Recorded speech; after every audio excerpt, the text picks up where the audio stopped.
Nope. Yep, there it is. Oh! What's up? There it is. What's up, ladies and gentlemen, and welcome to Shredding Social. This has been far too long since Joe and I have got together and we've got to shred social, from traveling to different events going on to family trips and vacations, which, holy cow, guys, if you don't follow Joe, you got to. It was a beautiful trip him and his family went on. I'm looking forward to going to Mexico here in just a couple of weeks as well. So exciting things that Joe and I are going to be talking about today, but more than anything, we're going to be talking about now is the time to double down on your social. Joe, what are your thoughts before we get into all that, before doubling down, because I want to talk about that? How have you been, my friend? The social coach team is growing. You guys are happy. You guys had your first in-person meeting, which I saw, which is exciting. So big things happening in social coach. I think there's a lot of people right now, a lot of mortgage companies that are doubling down on social media, which is why we have more people added to the team to support this, because there's a movement growing in the mortgage business. And it's a movement that I like to see. And I know you like to see, and our humble followers, I hope you as well, is that now is the time to really double down on your social media. Rates are up. We're just scratched over 5% in the first time since 2011, like 10 years, guys. Jeez. Rates have not been this high. This is getting crazy. You keep on hearing companies talk about margin compression and what their concerns are, but the smart people we're talking to right now are looking at social media as the opportunity to, for a low cost, have a high benefit, a high reach for staying relevant, staying visible, and getting more loans. But so all that to say, life is really good. And it's time to double down, unless you're talking about the KFC invention from 2010, probably the same time rates were around 5%. So maybe they will bring it back. I was going to say, maybe rates are up again. Okay, you guys got to see this. When Joe first sent me this, guys, this is the double down. I don't know, Joe. It kind of looks like me and you were joking before the show. I think I could eat one of these right now. Like, I would totally go for a double down. Some of these just get look ridiculous. The quadruple down, that's like a challenge that sounds like you and I should even go after. Like, can Joe and Josh complete the quadruple down challenge? Like, you would have a heart attack, I think. Like, that would be so bad for you. I think so. It's like an In-N-Out 4x4, but with fried chicken and more grease. Dude, that is like a 4x4. Dude, me and you are going to start almost an eating challenge like thing now that we're doing this. We'll have to bring Fabi in on that one. Oh yeah, we totally should bring Fabi. Hey Fabi, if you're watching this, if you're listening, you should totally come and do this challenge with us. So, okay, let's talk about doubling down again. Unless we're talking about the whole KFC movement, doubling down is the only option. And Joe, why I was excited to talk about this with you today is I've literally had conversations over the last couple of weeks where you mentioned it. There's a lot of doom and gloom in our industry. A lot of it, unfortunately. There's a lot of, hey, and again, you and I have been in this industry for a long time. I haven't seen these rates this long or this high in a long time. People are concerned, but people are saying, well, I need to focus over here. Like, basically, I got to take anything off my plate that is not mission critical. And that's not just the producers, the top producers. A lot of companies that we work with, that we consult with, that we help with, they're like, no, like, we got to back off our social strategy. We got to back off. And I'm like, that is literally the word. Like, the fact that we even think that way is just like totally backward, totally wrong. Now's the time to double down, to be fueling the fire, to go all in. And I'm not just saying that. Look at the biggest brands in the world. Look at the biggest media companies. They are the ones that are like, hey, now is the time. Like, not just margin compression in our industry in particular, but we're hearing with inflation going up, it's not just our industry, Joe. There's a lot going on, which is why you have such an opportunity on social media. And I want to talk more about this, because it's not just like, hey, I'm a mortgage professional and, rates suck, but I can still help you. It's just like putting positive vibes out in the world, probably more than anything, I think. What are your thoughts? Look, Henry Ford has a really famous quote. He says, stopping advertising to save money is like stopping your watch to save time, right? It's not going to do anything if you stop advertising, stop your marketing efforts. It's going to hurt you in the long run. This is the time if there's less loans out there to do. And there are less loans, right? Refinances all but dried up. There's still an incredible shortage of housing opportunities for your potential borrowers to even buy a house. Oh, yeah. So every loan counts. Every realtor, every builder, every financial planner who has a potential lead for you, a referral source, They need to see you and remember you every single day. Oh If yeah. you're not thinking about the best and smartest way to have your name and your face be visible to thousands of people a day, you're honestly, in my opinion, doing something wrong. And you can fight me on that if you like. No, But 100%, dude. And I don't know what you're seeing, but I am seeing so many people pull back. They're just like, well, Josh, I don't have time to create content. I need to be getting new deals. And I'm like, okay, let's break this down. You want to be getting new deals. So how are you getting new deals? And they're like, well, I'm going back to block and tackling. I'm like, okay. So what does that mean to you? They're like, well, I'm going to go visit more realtors offices. And I'm like, cool. Okay, cool. Like fantastic. But then so do you think you going to realtors offices, is that a good time use? Is it better than putting I it? don't think it, look, I don't think that's a bad thing. No. I would just say, here's what I would ask is, if in a day, how many realtors offices can you realtors can you visit in one day? Just Bingo. think about that. Just put that in your mind. It's a rhetorical question. Whatever the case is, consider that. Number two, consider how many of those realtors are you connected with on your social media. Yeah. And if you're not, that might be an easy way for you to connect with them. And then if you do a post or you go live like we are right now, or do a funny reel or whatever the case may be, if you're showing up, can you show up to hundreds or thousands of people at once versus the maybe a couple, like a 10, 12, 15 that you might be able to go to in a very long, very expensive day?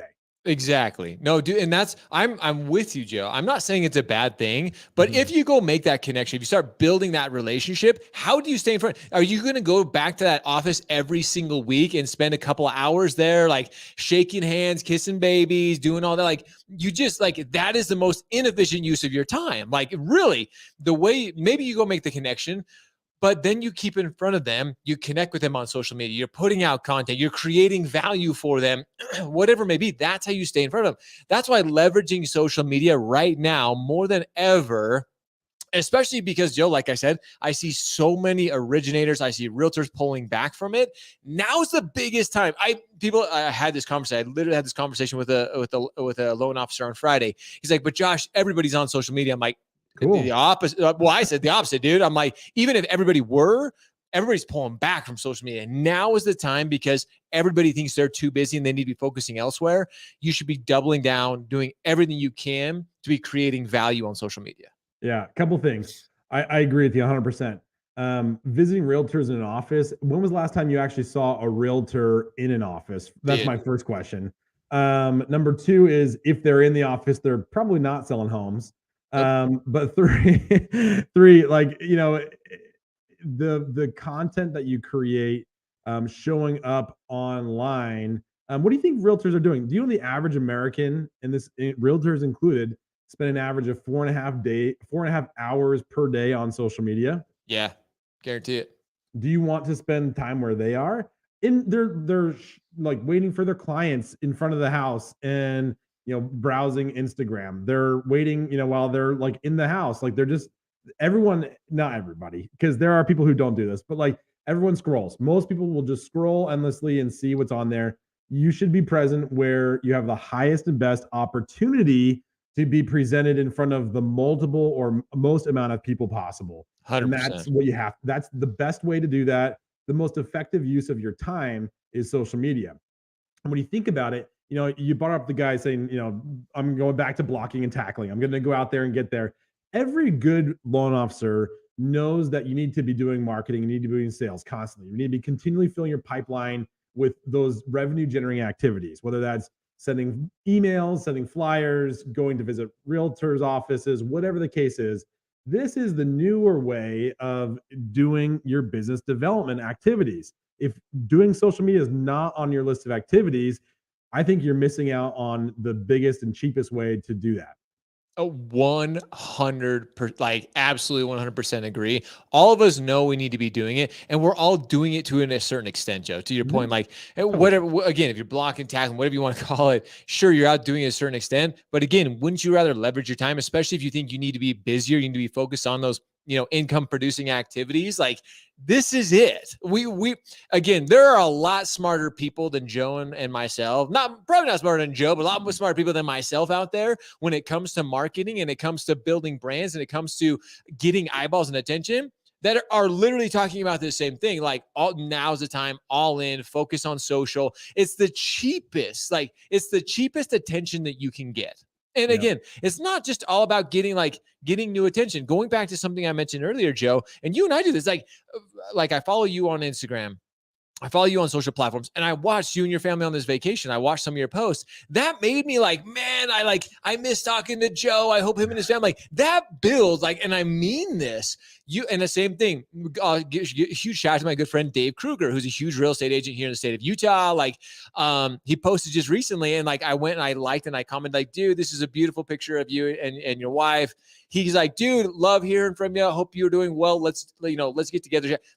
Realtor. And he knows I'm not even in the business anymore, but he's just like, dude, now I engage with him. He engaged with me. That is social media. It's not just all about posting. It's about going out, spending time, finding those people. Again, forget about going to the office. Go find them on social. And if you can't find them on social, then hey, there's other people out there that you're going to be able to get a much better ROI on your time on right now. You hit the nail on the head, dude. And what I love about posting on social media about stuff that's not work and just about those, your normal everyday life, is that it's a connection point between you and another person, right? Wherever that was that you saw that photo, it was something that made you stop and be like, oh, I want to reach out and say hello, right? Or when they see you next time, I love getting this comment because you're doing a good job. It's like, oh man, I follow you and I love seeing your posts and I love knowing what's going on in your personal life. People love to know what's happening. I talk to my kids about this all the time. There's when want to get to know somebody better. This is an engagement tip, right? So you're viewing people's social media posts, a realtor's post, or people you want to do business with. And people do this with me all the time. People do this with you, Josh, all the time as well. But it's kind of in your subconscious. But if you're looking for ways to engage with people online, engage with those realtors that you want to do business with, I have like a little not a misnomer, an acronym. It's CCQ. So compliment somebody, a commonality. Oh man, I went to that restaurant too. It was so good. What'd you get? Or a question. Oh, hey, where are you in this photo? I'd love to know more about that. Or what dog park is this? Or whatever the case is. But those three letters, those CCQ, that always just helps me. Like, what am I going to comment or DM this individual that will help me create and foster that relationship? Because it is. And you said this, Josh. It's all about those relationships that you want to build with other individuals that you're doing at scale and en masse, very easily from the comfort of your own home. Yep. Yeah, and that's just, dude, I love this CCQ thing. I think that should be a whole lot. If you just start utilizing social media and start doing the CCQ method, again, you have to engage to get engagement. People love personal lives. This is an argument I have so frequently with when it comes to marketing teams, when it comes to compliance. And again, I'll go down the compliance route. I'm not stating you can and can't do this. Always check with your compliance team. But this is something, and I've said this once, I'll say it again. This is where Social Coach comes in. It can help with the actual back end of compliance, making sure that hey, staying away from certain words and certain phrases that are going to get people in trouble. But at the same time, personal aspects of our lives, that's why people hang out with us. That's why we go on vacations with friends. That's why we go and hang out on weekends with friends, is because we have that connection. They want to know what's going on in our personal lives. What's the first thing that you and I got on the phone, got on this call, first thing I said, dude, how are you doing? How are things? Yeah. That's it. People want to know how our lives are. And we already have a baseline of understanding of what's going on in your life because you post it. So we have more to talk about right off the top of the bat. And I love that. Dude, 100%. It's like I'm your neighbor. I know what's going on in your life all the time because of what you post on social. I love that about you. See, and this is, thanks, dude. I appreciate that. Yeah. This is something too, though. This is really, really, really interesting. I was talking to a real estate agent about 2 weeks ago, and I had no idea he was even on social media. Had no idea. But he's like, dude, I follow you. I love seeing you post. And I'm like, what? I didn't even know. I had no idea. I've never seen a post of yours. He's never even engaged with one of my posts. He's never liked it because I watch. I'm very if I see you engaging, I'm going to go engage with you. I never knew, Joe. Had no idea. Most people won't engage. That's the problem. Yeah. You have to engage. But in person, him and I had all kinds of things to talk about. He's like, oh, dude, I saw you post about this. I like doing this. And I'm like, Bro, I had no idea. So when sometimes we get so focused, and companies in particular, they're like, well, what are the, vanity metrics? How many people viewed it? How many people liked it? How many people we know for a fact with Facebook, where we're at right now, like the metrics that are going on with Facebook and Instagram and everything, like they are very skewed. So take that with a grain of salt, ladies and gentlemen. Just start continuing to put it out there, continuing to share with the world who you are, what you enjoy. That is that commonality that Joe was talking about. Creating those points of like, hey, we're all human beings. We have similar interests. That's how we win here. Yeah, totally. I love it, dude. I think we should end with that. I was like, we've gone like 16 minutes at this point. No yep. one's on anymore because we're way too long-winded. But it's always a fun conversation, Josh. I love having these. I hope that we provide some sort of value and maybe somebody listens to it. Dude, I know somebody. We actually had a lot of people jump on today, so this is maybe an interesting, maybe Thursday. I don't know. We had a bunch of people on and off throughout the episode. Guys, go double down. Even if you're going to KFC, go double down. Eat a double chicken sandwich and share it with Joe and I. Would love to hear about it. Or tell us how you are doubling down. Comment below. How are you doing it? If you need help, if you have questions, reach out to us and our teams. We want to see you succeed, and the only way to do it is to double down this year. So, guys, as always, we appreciate you. We love you. Appreciate you shredding social with us. We'll see you guys next week. Later.